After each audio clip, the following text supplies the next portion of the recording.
સગ્રામભાઈ નામના આપણા હરિભક્ત એ સમયની જ્ઞાતિ મર્યાદા પ્રમાણે ગામની બહાર નાના ઝૂંપડામાં રહેતા હતા. પોતે ત્યાં મંદિરે આવે અને જુએ કે ભગવાન તો મોટા માણસોના છે, નાના માણસોના ભગવાન નથી. અને એમ કરીને ભગવાનને આમંત્રણ આપે કે ભાઈ એવું તાકાત હોય ને તો મારી ઘરે કોઈક દાડો આવજો. શ્રીજીમાં જઈને ઝૂંપડું ખખડાવે છે, આમ ઠક ઠક ઠક ઠક ઠક.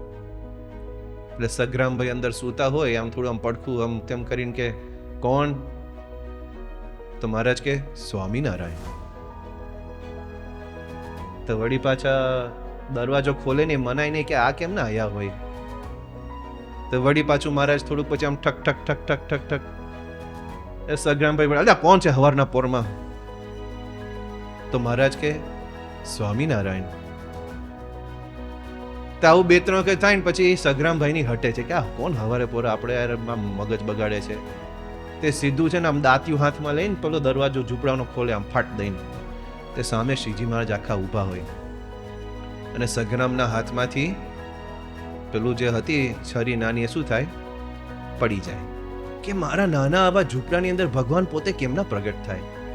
અને ખરેખર શ્રીજી મહારાજ જેવા હતા. મહારાજે કીધું કે આ સૂરજ સજાનંદ ઉગ્યો છે એ કોઈ ભેદભાવ રાખીને નથી. જેમ સૂર્ય બધાને હૂંફ આપે છે એમ ભગવાન બધાને માટે જન્મ્યા છે.